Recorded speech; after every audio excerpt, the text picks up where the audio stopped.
ハロー通訳アカデミーは1996年5月26日に名誉最高顧問の前英国首相マーガレット・サッチャー女史をお招きし、特別講演会を開催いたしました。世界を舞台に活躍し続けるサッチャー女史には、今回国際社会における日本の役割と題してお話ししていただきました。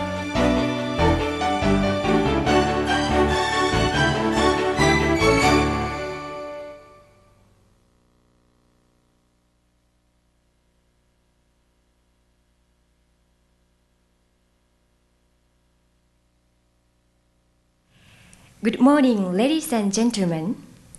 We'd like to thank you very much for your presence here today at this special lecture by Lady Margaret Thatcher, an Honorary Advisor to Hello Guide Academy. My name is Miho Todoroki, and I'll be serving as the Master of Ceremonies for today's program.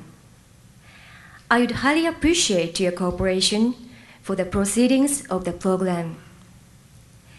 When Lady Thatcher enters the hall, let us all give her a warm round of applause.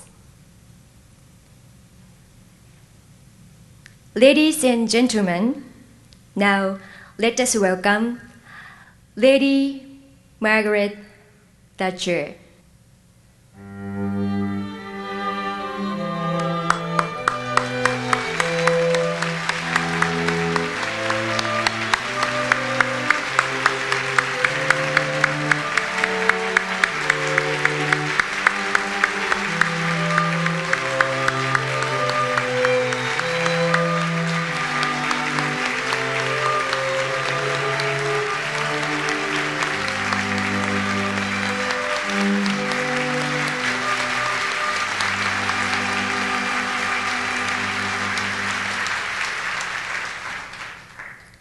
We would like to commence today's lecture program with a few words from Mr. Genichiro Ueyama, President of Hello Guide Academy.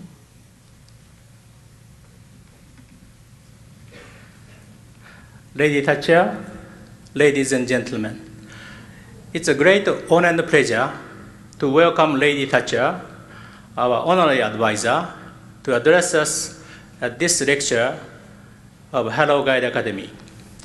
On behalf of the Academy, I'd like to express my deepest gratitude to Lady Thatcher for her almost annual visits to Hello Guide Academy. Today, Lady Thatcher will speak to us on the subject of Japan's role in the international community. And now, I would like to present one of the greatest political leaders of this century. Ladies and gentlemen, Lady Margaret Thatcher.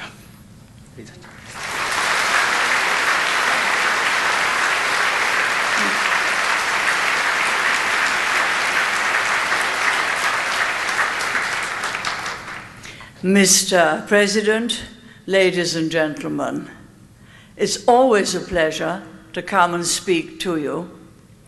I am very well aware of the importance of tourism to the future of our countries. It increases the knowledge and understanding between peoples as they travel.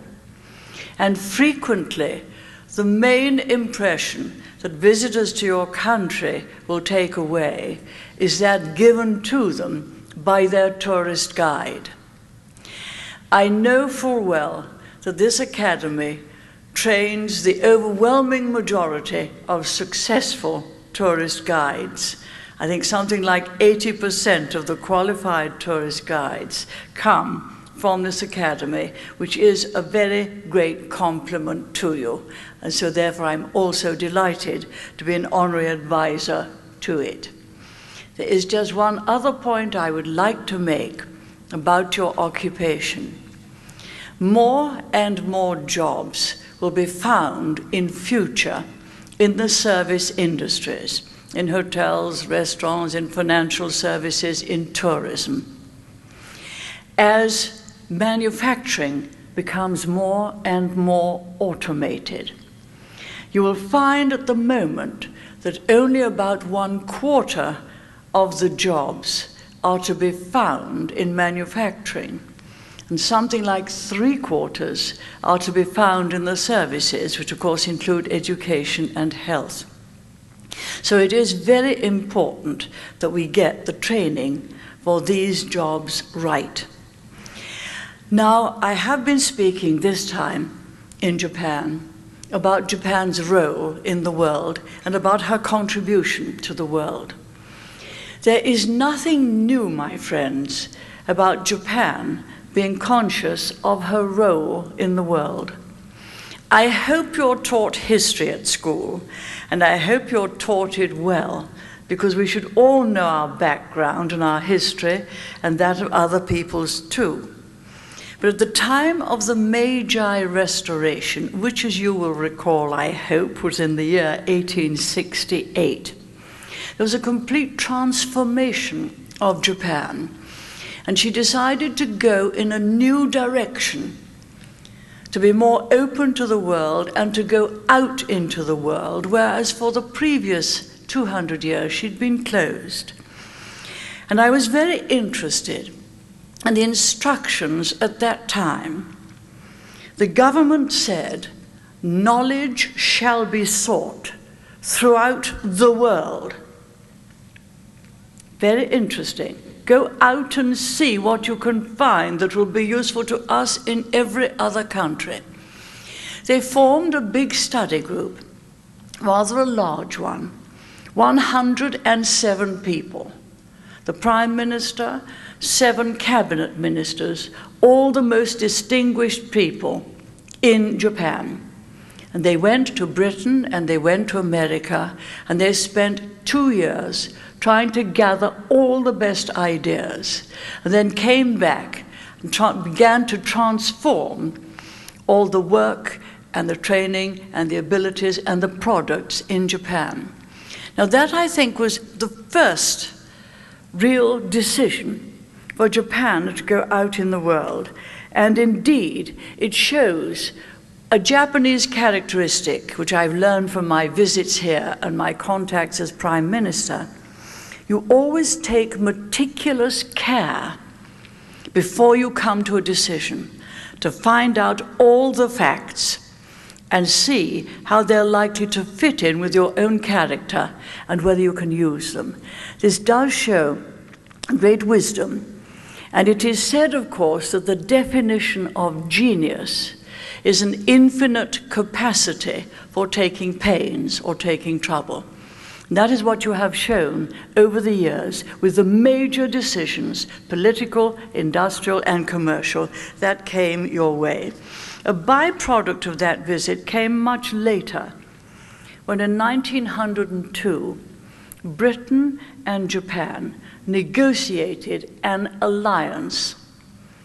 It was the first formal alliance between a major country in your part of the world, in the East, and in our part of the world in the West. The first one that had been negotiated on equal terms. And so the friendship and the contacts do go back quite a long way. After that, of course, history went through many various vicissitudes, but you really have played a major part in the world recently. You are the biggest donor of aid to the underdeveloped world. You're the top donor to 30 countries, and you're the second biggest donor to 20 countries. You also contribute a tremendous amount of the output to this area of Asia-Pacific. Let me just give you another figure. You compose only 7% of the population of the Asia-Pacific region, 7%. But you produce 60% of the goods and services. Let me just contrast that with your near neighbor, China. The figures are the other way around. She's nearly 1.4 billion. She composes 60% of the population of the region, but produces only 8% of the gross national product. So you see how much and how well your attention to detail, you're bringing Japan into the modern world, you're always keeping up with the best products, with modernization, and also the best qualifications, has really paid off and enabled you to be the main donor to overseas development countries, and also you make the largest single contribution, because it's paid regularly, to the United Nations. The United States obviously makes a bigger one. I'm afraid she's sometimes a little bit behind with her contribution. You are always up to date with yours. It's 14% of United Nations. You are also have been a member of the G7. The G7, as you know, are the main industrial countries. Britain is one, America is another. They're the main European countries, but there was always Japan as the seventh one, because you were the outstanding industrial democracy in this part of the world. Your industry was outstanding, and for a long time in the post-war period, you were the only democracy. So there was a double reason why you should be in that very important club. And I met Prime Minister after Prime Minister when I was the British representative. I must say, you change Prime Ministers quite often. And I was there nearly 12 years. And I reckon I wore out a lot of Japanese Prime Ministers. Mr. Nakasone was an exception because he was there 4 years, and we had some continuity, and he was a very good Prime Minister. We also, in Britain, have a reason to thank Japan. She is one of our main overseas investors. The extraordinary thing is, and there's no reason except that we have more in common than we thought, that Japanese management plus British workmanship go supremely well together. And I had to negotiate with Nissan, a big motor company, the first big investment in Britain, where Nissan came to our country and is making very good profits, is providing employment, and the whole operation is going extremely well. And I'm very happy to report that our output per person employed is every bit as good as yours. Indeed, it's the pride of our work people that it is. So they're getting very well together. Now, the purpose of showing this to you is you have been accustomed to the idea of being in the world. You're being accustomed to the idea of only the best is good enough. You've been accustomed to the idea of investing elsewhere, because getting our economies is intertwined is possibly one of the best roads to peace that we know. And you're accustomed, as you make and create the wealth, to turning around and helping others to create theirs.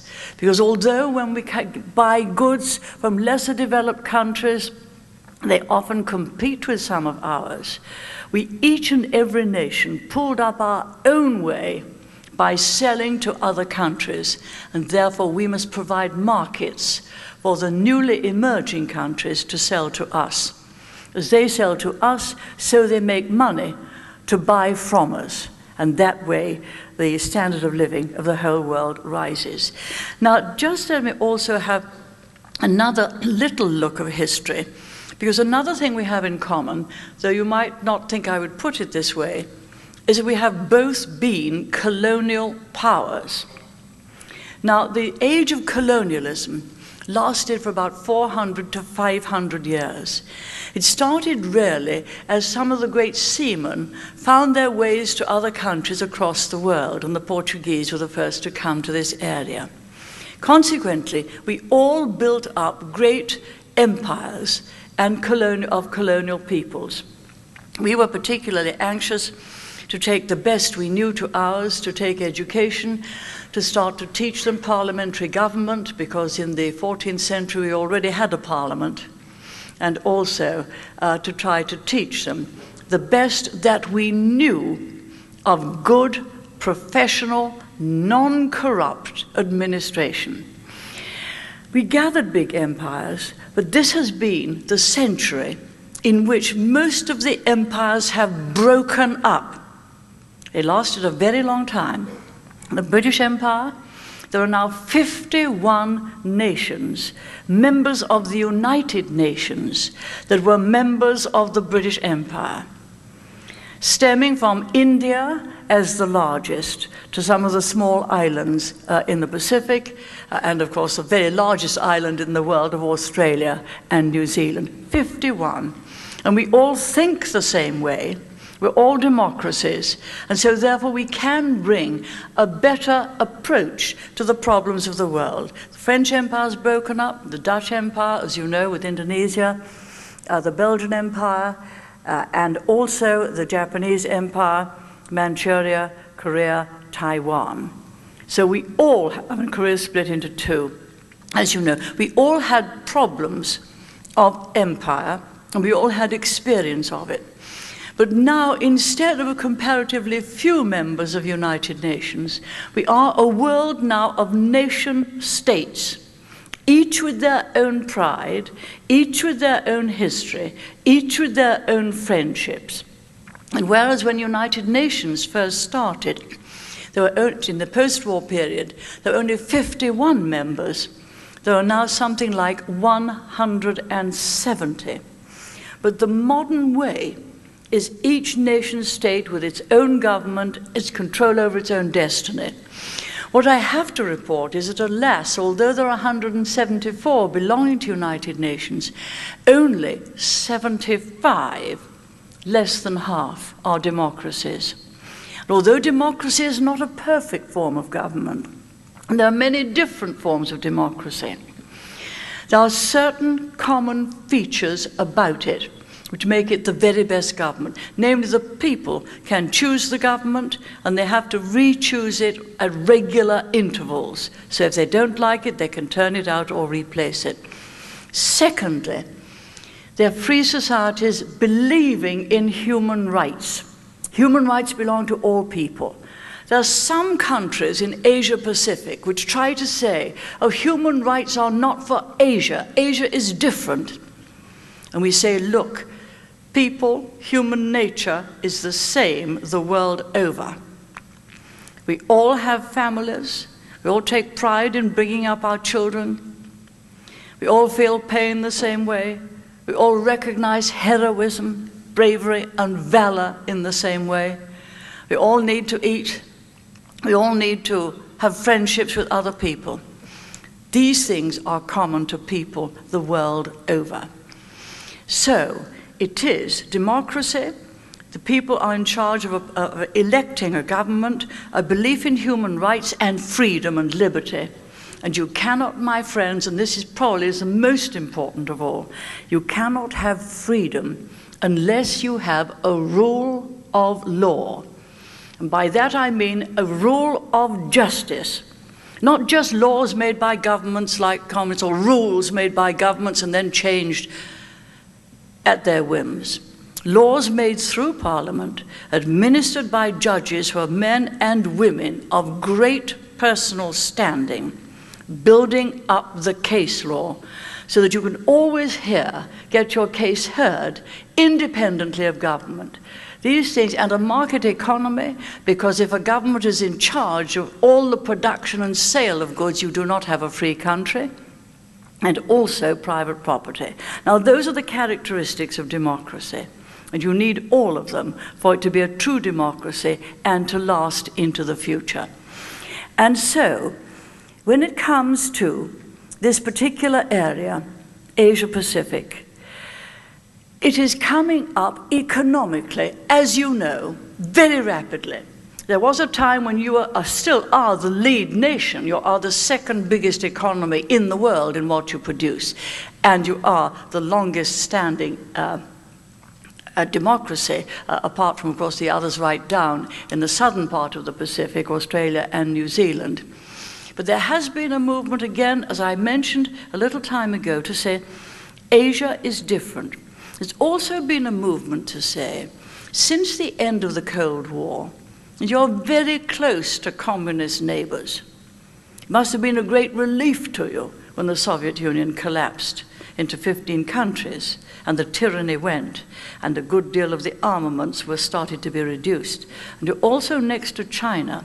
This is why we had to look after you so well in the G7.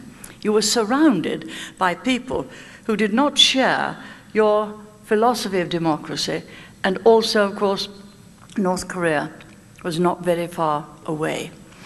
So there's a tendency to say, particularly on the part of the left wing, to say Asia is different. There's also a tendency of some commentators to say there will be a clash of civilizations. It was a catchphrase. And some of us say, well, don't be so absurd. There have been great wars in the past, and I'm afraid that the end of the Cold War does not mean the end of conflict. But it's not necessarily the clash of civilizations. It's a clash of the will of a dictator against a free people. The message that I wish to give is that Asia is not different in any way. There's no need to have any what is called revisionism. There is no need to change what we believe is the right way ahead for the world. The right way and the successful way is common to all peoples. What I have just defined as the rules of democracy are the rules we've learned over 700 centuries. They are the rules which make countries of Europe successful. They are the rules which made America successful. They are the rules which India is having to implement now. And she, the second biggest country in the world, is still a democracy and has some very successful industries. They are rules we are trying to get throughout Asia. They are the rules which made Singapore successful, the rules which made Malaysia successful, the rules which make most countries, all of the Asian tigers, Hong Kong, Singapore, South Korea. These are the rules which have made them successful. But they're not Western rules, they're universal rules.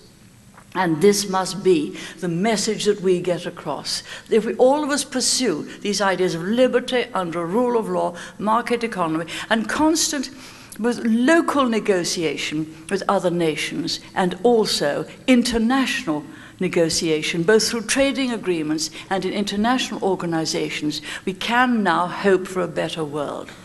That is so particularly since the collapse of communism in Russia.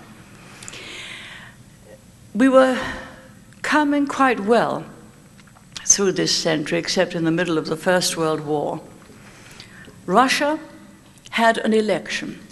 It was the first election she'd ever had throughout history. There's a man called Kerensky standing and expecting to win because he'd been in power and had given the first election. At that point of time, Lenin, who lost the election, seized power by force throughout the legitimate government and imposed communism. The idea was these few intellectuals, of whom Karl Marx had been the originator, could plan everything. And by cutting out all the liberties of people, not at liberty to start up their own business, not at liberty to find their own job, no freedom of worship, no freedom of speech, no freedom to own land. It was taken away at gunpoint and people were shot if they didn't yield it up. The idea was these few intellectuals, and I always think they were intellectuals without any feeling for human nature. Not all intellectuals are like that, as you know. Could plan everything, and they would produce a more prosperous society and a better society. Now, and so it was that the world had embarked unwittingly on a kind of economic experiment and an experiment in government between the free world and this total dictatorship of the few. That experiment lasted 73 years. And a man called Mr. Gorbachev saw that it wasn't working as they started to travel the world and see the prosperity that you were getting, that we were getting, that America was getting, that Europe was getting, that every democracy was building, to see the freedom, to see that if you have freedom, you can use your creative talents to make wealth, whether those are industrial, whether they're artistic, whether they're cultural, whether they're agricultural. And so Mr. Gorbachev started to give freedom of speech, freedom of worship, freedom to elect your own representatives. Once you start giving freedom, the thing runs fast. And as you know, eventually the Soviet Union collapsed. The difficulties now are of people that have not been allowed to use their initiative, have not known any freedom and been told what to do for 73 years, or the time of their life if it's less, can't suddenly turn round and take an initiative. They're afraid of it. And the other thing is, I think I might have said to you last year, there is no such thing as freedom unless there's a rule of law. And no communist country has ever had a rule of law in the sense of a rule of justice and independent courts. And so what has happened is the mafia have moved in, and the ordinary people are getting really very little chance. And although there's no longer any shortage of food, they are not in fact finding it easy to make the money to buy the kind of food they would wish to feed with their families. So there is a great problem in Russia, your near neighbor. And as you know, they've got an election very shortly in June. I know Mr. Gorbachev, I know Mr. Yeltsin very well. Mr. Yeltsin's a believer in a free society. He's up against people who say, well, it hasn't done so well, and that is because they haven't yet had people trained to do it, and who would like to go back to some kind of image, not quite the same image, to some kind of similar system to what they had before. They'll find it difficult because about 60% of their property has been privatized, but unfortunately it's got into the hands of a few who used to be some of the lead communists, which is not good. We could have helped further, and we could have helped better. But neither we nor you were in a position to do so. You just can't march into a country and say, look, do it this way. You can offer your help, but you know, in the end, people have to learn from their mistakes. I must be quite frank with you. I hope very much that Mr. Yeltsin wins. Now, there's just one other point I want to make, and I'll make it quickly. It's not so much a point of international politics. It's a point that is affecting us pretty nearly all. It's this. Whereas I've been talking about the problems between our societies, I just want to say that there are problems within our societies that are giving us just as much cause for concern as the problems between societies. Because I think we've now learned how to live together and keep our defenses strong, that no one will attack us. But within, look, we've got rising crime, rising bullying, burglary and theft, and some people with no thought either for their neighbor, no thought that everyone is entitled to respect and dignity, and we have got the sort of society in crime that we didn't expect to have. You've got bullying in schools, a terrible thing, particularly after that case, a child committed suicide. I know that when I was first in politics, which was a long time ago, it was, my first election I fought, I was very young. I was 1950. But we all believed that as we came up to greater prosperity, most of our problems would be solved. Everyone would have a house, they'd have a reasonable education, they'd have a chance to get a job, a chance to earn their own living, a chance for a fuller life. What we hadn't realized is that there's always evil in human nature, and it's very difficult to tame, and the only way to tame it is to have a very strong rule of law within, with a strong, very fair police force, and a strong way of enforcing the law against those who offend against it. Now, in addition to the increasing crime that we're both suffering, we've had crimes of terrible proportions. The one that is on trial now in your country of the poison gases in the underground. The one in my country where a gunman went into a school and shot the young children in primary school class. The one in Tasmania in Australia where another gunman ran amok and in fact shot and murdered many people. And many crimes with guns in America. Now, my friends, we've got to get together to deal with this. Bullying you must deal with in schools yourself. We have very little of it, and if there's any suggestion A parent would be in a school to a head teacher and the board of governors very quickly. Because it's the parents, the teachers, and the board of governors that can say, we will not have this. And if they're bullies in schools, they have to be expelled and go to a special school to be specially taught. You cannot have your children's education ruined by the fear that they might be bullied today, tomorrow, or the next day. Now, these are many of the problems. Also, we've got a problem of a dependency culture. You have it here, I'm sure you have it. You have the phrase a dependency culture? What it means is, you've always been conscious that there are some people who can't work or some people who can't get a job, and so you have to look after them. And so they have to have an income when they can't get a job. What we're finding now is there are quite a number of people who are deliberately keeping themselves without work to have an income without work. And the numbers of children who are born to single parents are rising very rapidly. The amount of divorce is going up, and this is undermining our society.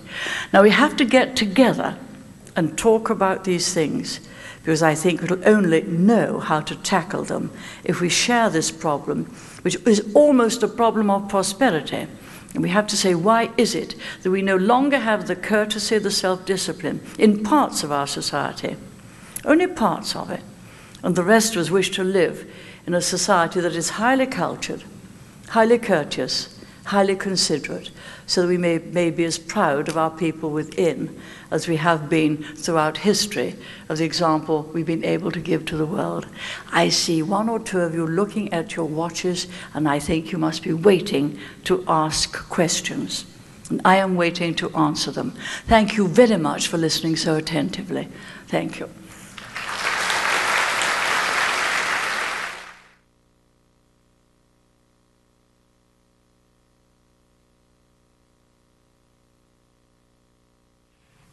At this time, we'd like to open the floor to some questions from the audience.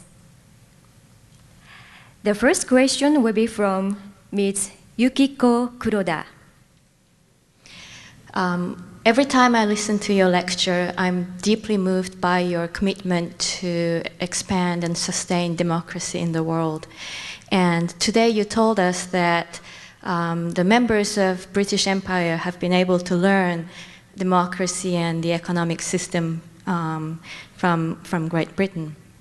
So my question to you is, when Hong Kong reverts to the control of the People's Republic of China next year, what influence do you think that Hong Kong will have on the democratization of Chinese society, as well as the capitalization of the Chinese market?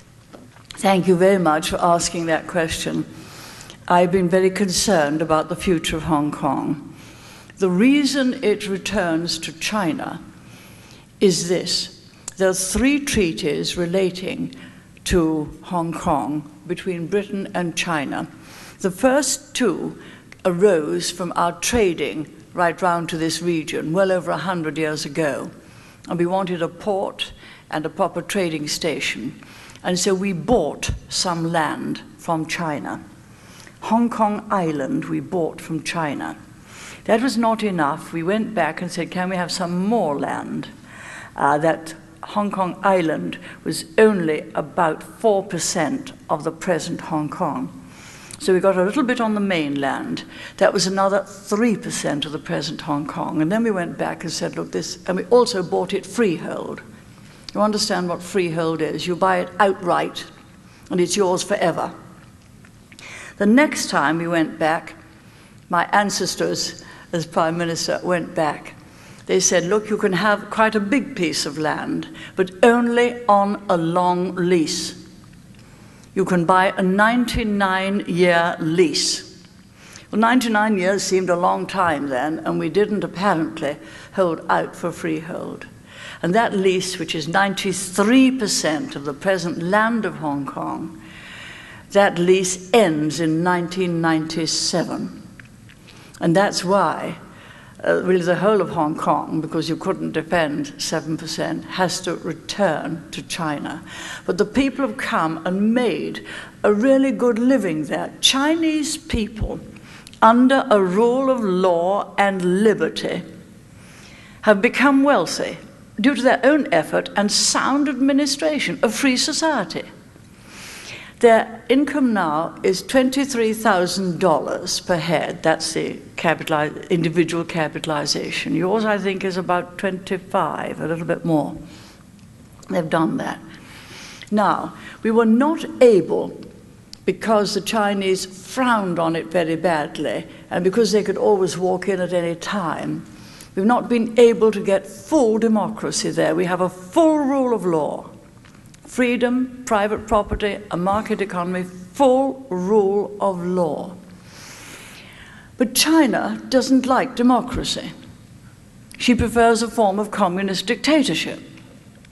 Deng Xiaoping has given economic freedom, but no rule of law, no freedom of speech, hence they can just put someone in jail after a very artificial trial.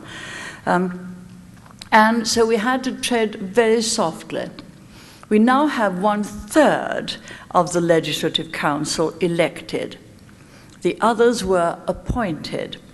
And our present governor said, well, if China will not let us have more by a universal franchise, we'll let those who represent the occupational groups, let each occupational group choose its own representative. Now, that's not a universal franchise. It wasn't breaking the agreement. But I'm afraid China didn't like it, and that's why we are in considerable difficulty with them now. It seemed to us quite common sense to do that. It wasn't a great big official vote under all the usual conditions for having an election. We have been working quite closely with China. Groups of people go up to Beijing regularly to negotiate. Hong Kong, like Japan, incidentally, you have invested heavily in Hong Kong, and you also invested heavily in China.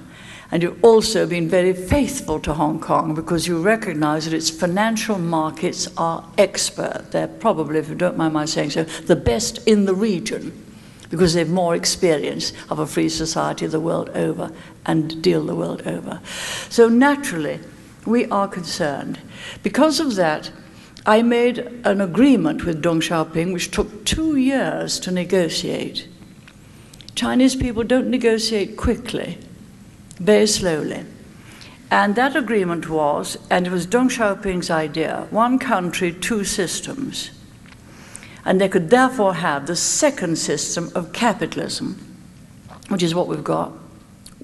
And so we could keep that system when Hong Kong returned under the administration of China. We could keep that system for 50 years. And we could also keep our own rule of law with our own independent judges and independent courts for 50 years. And that was put into this agreement. And I said when we signed it, I said to Deng Xiaoping, now tell me, why 50 years? Why couldn't we have had 100 years? After all, we've made an absolute jewel of what were bare lands. And there were only 500,000 people there in 1945. I think we've made a jewel out of Chinese people. Look how they've flourished under us and our system. No, he said, we've got to have it back. And he says 50 years, because he said, I reckon that at the end of 50 years, on our side of the border, the Chinese border, we shall have come up to the same level of prosperity. Now, if they play it right, they might get to the same level of prosperity. And the great question is, will, as has happened in every country in the world, which has started out first with economic liberty, Chile is probably the latest example, the people will get used to running their own business affairs and will demand political liberty and a say in the government of the place, because they also have to have a say in the laws which are made, because they're the only people who know the right laws to cover commerce and cover the transactions in land and so on. We believe that that will happen. But as you know, the politics are still rigid. We are naturally worried, particularly in some of the things that are said now. We shall watch that. That agreement is registered at the United Nations. And we shall be very careful to watch that it is upheld. And also, Hong Kong will be very valuable to China, provided she can get rid of this little problem that she's got. She will not go to a full democracy herself. Now, there are already, out of 5 million people in Hong Kong, 600,000 have passports. 250,000 of them, 300,000 of them are ours, and others to go overseas. So if there were any trouble, there would be, I think, quite a big exodus of Hong Kong people. One of the reasons why I gave a lot of passports was because to keep a colony going, right up to the point of change, you've got to keep your lead people there. You've got to keep your lead administrators. You've got to keep your lead teachers. You've got to keep your lead doctors. You've got to keep your top people in industry. You've got to keep your top people in radio and television, people who actually run the country. I wanted them to keep them there so we could do well by the people, right to the point when it was no longer our responsibility. And that's why they all have passports. So if they choose to come away, they've got somewhere to come to, or other countries to go to where they have arrangements. Or they can choose to stay there according to what happens. So if they're wise, they'll let it still be run by Hong Kong people who know how to run the finances, or not afraid of competition from anywhere. They're so good. Democracy, we have an agreement in principle with China that they have no objection in principle to it coming up to full democracy, not before the year 2007. And so we hope that gradually they'll allow more and more people to be properly elected by universal franchise. The critical thing in the coming year is to know who they will appoint as their chief executive. They've got a marvelous chief executive at the moment, a lady called Anson Chan. She's terrific. If I were them, I'd keep her on. But we shall soon know, and the kind of person they appoint will give us a clue as to how they're going to play things. But they've every reason to keep it prosperous, well administered, under a capitalist system and our rule of law. So let's cross all fingers and hope. Right, thank you. So that's a long question, but Hong Kong matters to me. Now let's have the next question. I'll try to give a quicker answer. The next question is from Ms. Soyo Kobayashi. In most developed countries, women have made great social and political advances. What obstacles still stand in the way of women, in your opinion? And how do you think these problems can be resolved? Well, I'm glad you asked that question. What I've found is, having been Prime Minister of my own country, and we have a woman Speaker of the House of Commons, and you have a woman Speaker. The trouble is that the press always say, oh, a woman Prime Minister, a woman Speaker, isn't it a miracle, or isn't it strange? And if only they regard it as not strange at all, purely a matter of ability and suitability for the job, it would be better. As things go on, we shall get people looking at it for suitability for the job and not find it remarkable that people come to the top. After all, women have come to the top in several businesses or started them themselves. Now, what are the obstacles in the way? Two things. Most women will get married. I hope they will. It is the greatest fulfillment in life. And I hope they will stay married to the same person unless something terrible happens. And the family is the essential structure of life. When I was young, Granny used to live with us, and Granny was a great disciplinarian. And there was therefore an extra person in the family. The family is the structure. Now, what is difficult, it's not so much an obstacle, it's difficult for a woman, if she wants to become a member of Parliament. Her home may be a long way away. She can't leave her home while her children are young to go to Parliament. Now, how did I do it? Because I was a member of Parliament with my children. I was lucky I had twins, a boy and a girl, just like that, after I'd been married for about 2 years. My husband's business was in London. Our home was in London. My work, I was a barrister, was in London. Parliament was in London. The constituency I represented, a single-member constituency, was in London. Everything went right for me. Everything. So I could go to Parliament, and when the children were home from school, I could dash home from Parliament to see them. I also had excellent help. You can't do without that. But even with excellent help, you want to see your children. They want to see you, and you feel guilty if you don't. So I was in a position, it's only 20 minutes from Parliament to my home. You could get home and see them and always be with them. And if you're in the constituency at the weekend, well, it's a question of going up by car and coming back, and sometimes I took them with me so that they took part. So I was lucky. Now, that's the real obstacle. Now, what I say to women under those circumstances is, look, go into your local authority. Become a local councillor or some elected office locally so you get the experience of public work. When your children are independent and offhand, do you use the same expression? If your children are offhand, what would it be in Japanese? When your children are either doing their own training or going out with their own careers, then perhaps you can contemplate going into Parliament. So most women who come into Parliament come in slightly later, because they haven't got duties with their children. So it's not an obstacle really in this sense, but it's just trying to see that your duties and responsibilities at home will be matched in with your duties and responsibilities with your work. And it's vital to keep the family going. I sometimes say to my children, home is the place where you can always come, even when you've got your own families. But you can work it together, but you need a bit of luck to be able to do so. Right, thank you. Mr. Yoichi Aso. Mr. Aso, please. Lady Thatcher, the involvement of the United Nations in regional conflicts seems to be increasing, but not necessarily successfully. I would like to know what role or function you think the United Nations should play in bringing about peace in the world? Now, when the United Nations was formed in the post-war period, people said, we have a new world order. It was thought somehow they could stop conflict. They can't and haven't and never will be able to.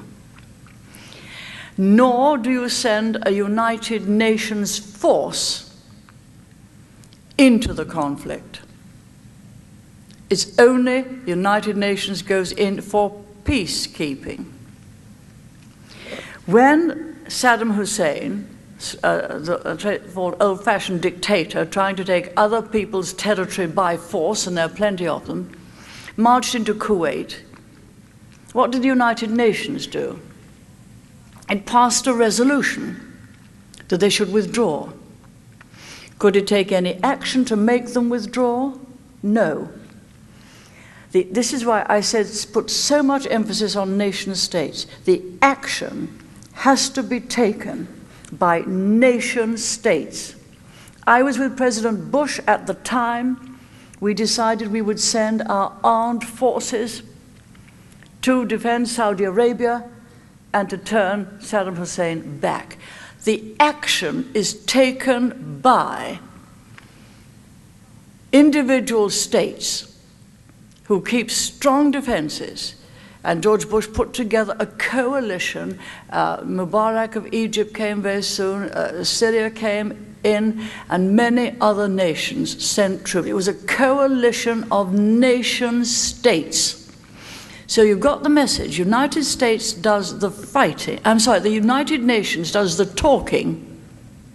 The nation states do the fighting. And we did.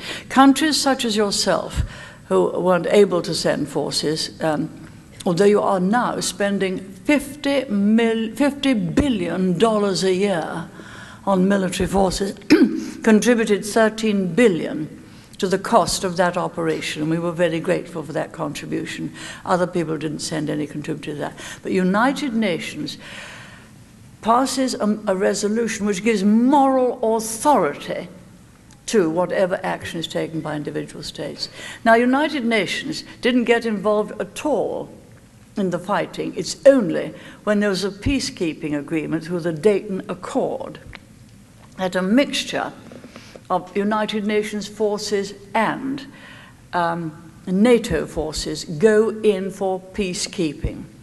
But previously they attempted to put in NATO forces when there was no peace to keep. And it was all a terrible mess in Bosnia. If you want really to look at how not to run any operation, Bosnia was the way. I'm afraid the United Nations never took effective action. They passed a resolution which was directly contrary to what they should have done. There was Serbia attacking Bosnia. She was attacking Croatia, and there was a peace agreement. Under that peace agreement, the armed forces of Serbia were actually put into Bosnia, out of the way. Serbia then attacked Bosnia. And the United Nations passed a resolution that Bosnia, which had no armed forces at all, whereas the Serbs had access to the whole Yugoslav armaments, passed a resolution that Bosnia should not be able to have any arms at all, should not be able to defend herself by purchasing arms. No country was to supply arms to Bosnia. That, I must say to you, was morally wrong. I doubt whether it was legally correct, because every nation has the right of self-defense, and that right is far older than the United Nations. And a later organization cannot deny a right which has been through the ages. So they made a terrible mess of it, as a result of which many people were massacred. By that time I was no longer in office, and eventually spoke out and said this is wrong. United Nations passed resolutions, but nation states will have to do the fighting. But then, where you've got peacekeeping operations, for example, you now have a peacekeeping force on the Golan Heights, because there are many places in the world where there are conflicts, as there has been for a long time, but it hasn't been a fighting conflict, it's just not been a resolved conflict. And the Golan Heights between Syria and Israel is one of them. And it's going to be very difficult to get that settled. And in my view, you'll have to have a United Nations force on the land in between Syria and Israel. So don't expect too much of United Nations. It's much better for sending humanitarian aid, sending supplies to countries that have earthquakes and are in difficulty, than in dealing with conflict. You see, it doesn't even try criminals, war criminals. That's done at The Hague. So it's good to have it, but don't expect the wrong things of it. Right? Thank you very much. And the next question is from Ms. Chisa Shimamura. Ms. Shimamura, please. On July 7th, I will take the National Tour Guide examination, and of course, I'm very nervous about it. I have read your book, The Path to Power, and I was very impressed with how you prepare for and pass the solicitor's examination while busy with your housework, newborn twins, and political activities. With so many demands on your life, how are you able to concentrate on your studies? Can you give us any suggestions? Well, now look, first let me say to you, don't be afraid of being nervous. You won't do your best unless you're nervous, because your nerves will make you revise and revise and revise right up to the last moment and do that extra bit of work. So don't be afraid of being nervous. Something wrong if you're not. How did I do it?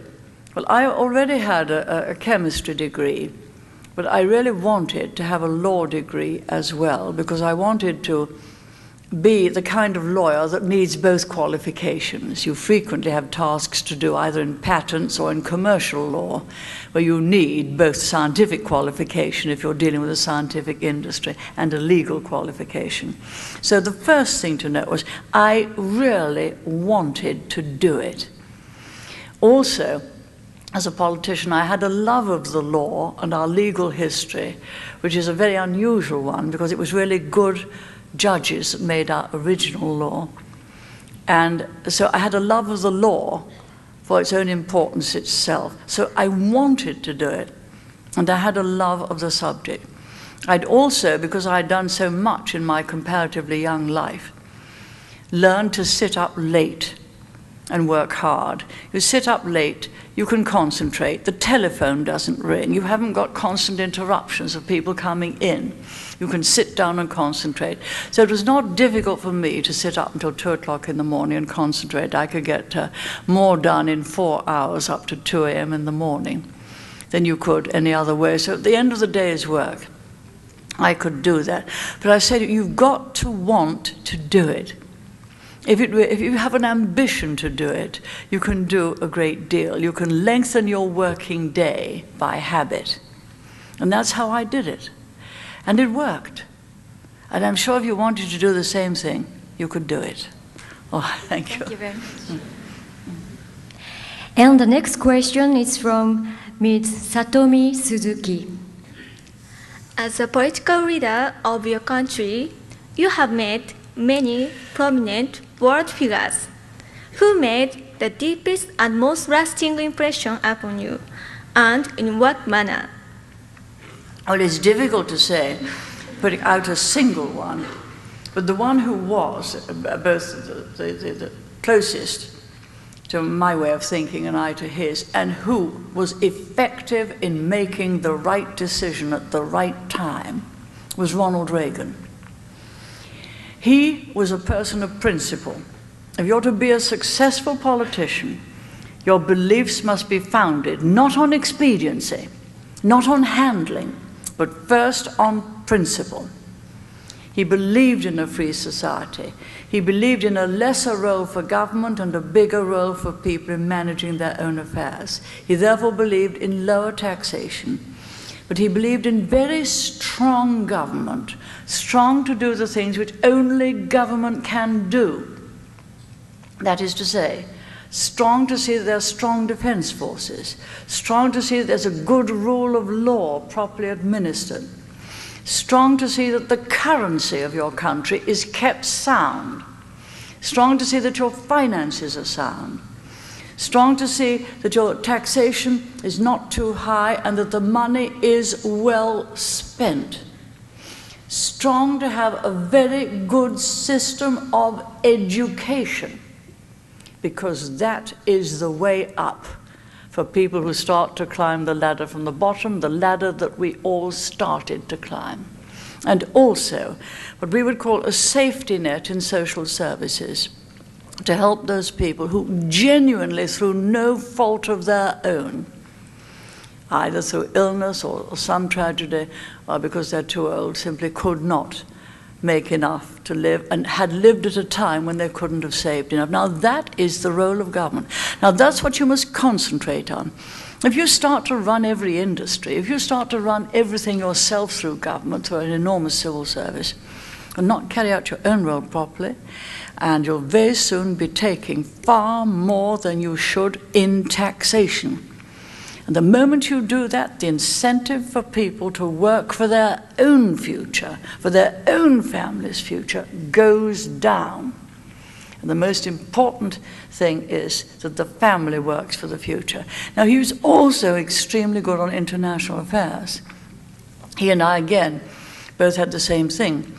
Russia had enormous armies, spent somewhere between, we're not quite sure how much, but something over 14%, sometimes up to 20% of her national income on weapons and armed forces. She had far more nuclear weapons than we had. And so Ronald Reagan and I both said, well, I was in a little bit before him, within careful expenditure, we're going to spend more on defense, because otherwise we're not able to defend the liberty of our people.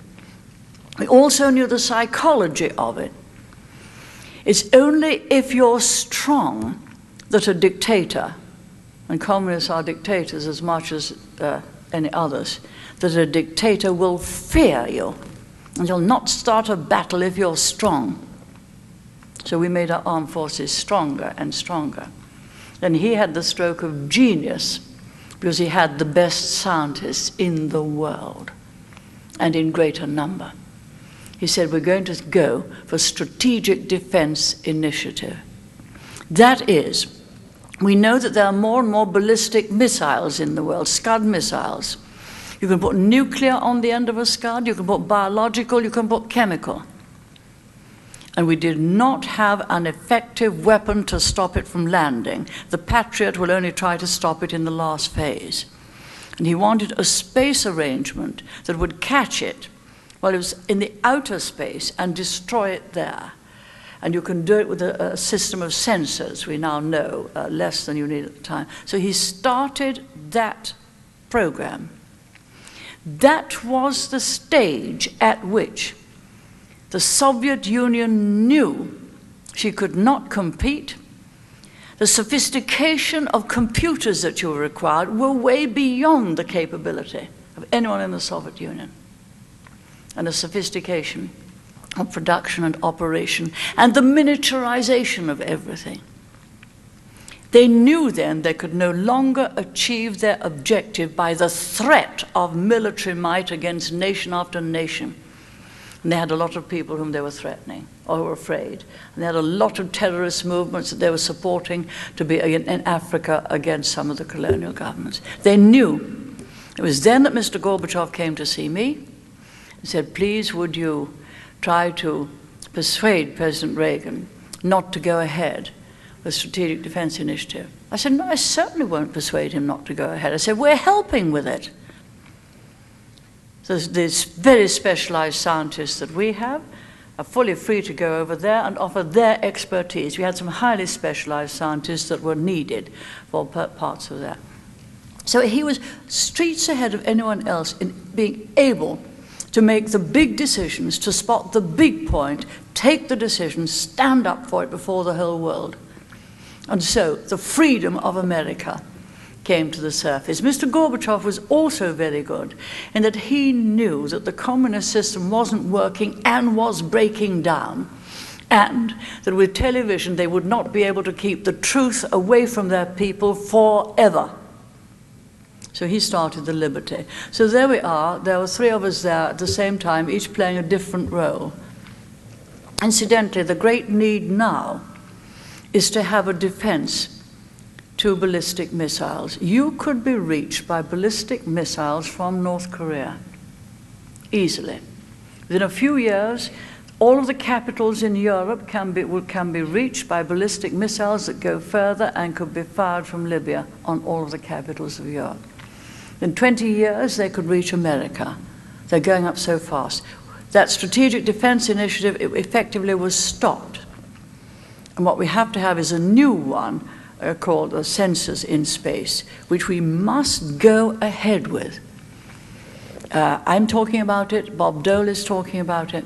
Otherwise, we shall find that one of these rogue states will start up wars like Saddam Hussein or Iran, will put a missile on a city, and we shall not have an effective means of stopping it. The same thing that made Ron Reagan want to go ahead with SDI should now make the free countries combine together to go ahead with a global system to stop missiles. If they know there's a system to stop them, you're far less likely to get them coming. So that was he was the best leader, and I must say Gorbachev also understood that communism was on the collapse. Right, thank you. Thank you very much. The final question is from Ms. Keiko Oki. Ms. Oki, please. I understand that your husband has been very supportive while you have been involved in the political arena. Do you have any practical advice for those of us looking for husbands?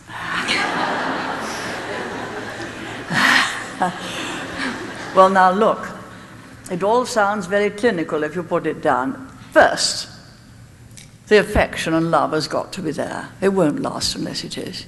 Second, I think you've got to have a lot of interests in common. We were friends, both being interested in the economy, in politics, and my husband was a businessman in a chemical and paint industry. I was a scientist, so I knew all the problems of surfaces, I knew the practical problems, so we were able to talk about whether it was the economics, we were able to talk about the scientific things, we were able to talk about the businesses, because I was involved in the food industry. And we also both loved music. So there's a lot in common, and that matters too. The affection and a lot in common. And in the end, my husband who said, look, you're extremely interested in politics, after the twins were born, and they were coming out about the age of 6, and because I lived in London, it was possible to get back into politics. He said, look, you'll never leave it alone. Why don't you have a go and try to get in? But you see, you can't just dash into a thing. Sometimes I think people dash into things too quickly. They fall in love with someone someday, and then within a month they're married. Well, it just won't do. I'm sorry if I'm offending anyone, but you do want to have things in common if your marriage is to endure. And if you will be able to go through the first row you have and come through it and say, look, everyone has a tiff now and then. So I can't find him for you, but I'm sure now you'll know pretty well what to look for. Now, are there any volunteers in the room? All right, dear. Thank you very much. Thank you very much. Thank you. And now, as an expression of our deepest appreciation, a commemorative gift and bouquet of flowers will be presented to Lady Thatcher by Mr. Ueyama.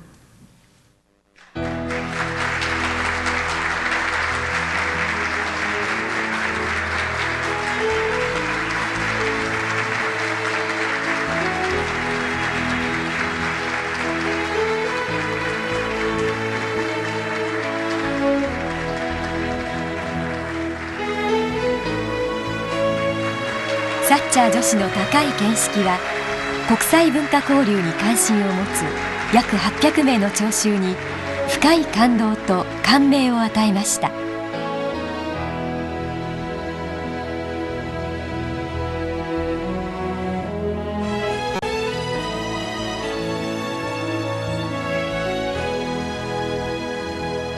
特に国家試験を目前に控えたハローの生徒にとっては、女子の温かい励ましの言葉が何よりも大きな力となったことでしょう。